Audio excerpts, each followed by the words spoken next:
Hello again. Thanks for watching this video and Today's studying topic your math with me. Are word problems involving the quadratic equations.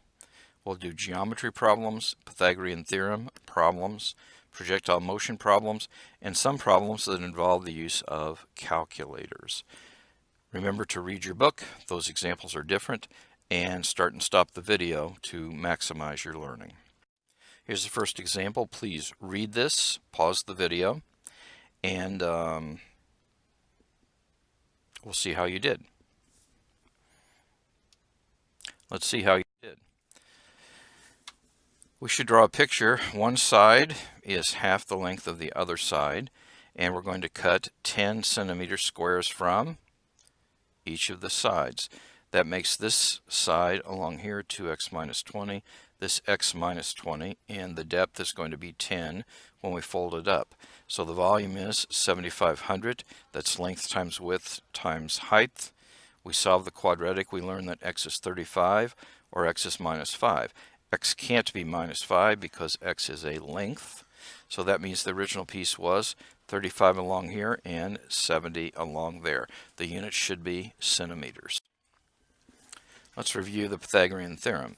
In a right triangle, the sum of the squares of the lengths of the legs, these are the legs, is equal to the square of the length of the hypotenuse. That's true in any right triangle.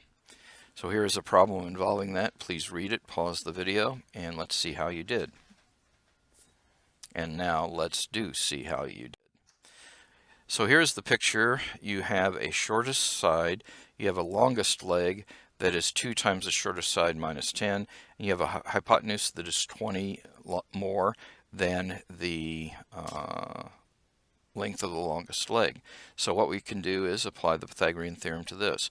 So we simplify this. This is going to be 2x plus 10. We'll square that, and that's equal to the sum of the other two squares.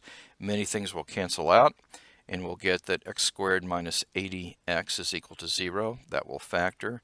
X equals 0 will be rejected because x is supposed to be a length of a triangle, but x can be 80. So if we plug x to be 80 in, we get 80 for this side, we get 150 for this side, and we get 170 for the hypotenuse. Here's a problem involving projectile motion. Please read it, try to do it. I'm pausing the video, and we'll see how you did. Let's see how you did. In part A, you want to know at what time will the projectile be 100 meters above the ground. So we put 100 in for S, getting this quadratic equation, and we solve it using the quadratic formula. This is the exact answer, but if this is a calculator problem, you could approximate this to 3 significant digits and get these answers. Please ask questions if you have questions on these kind of problems.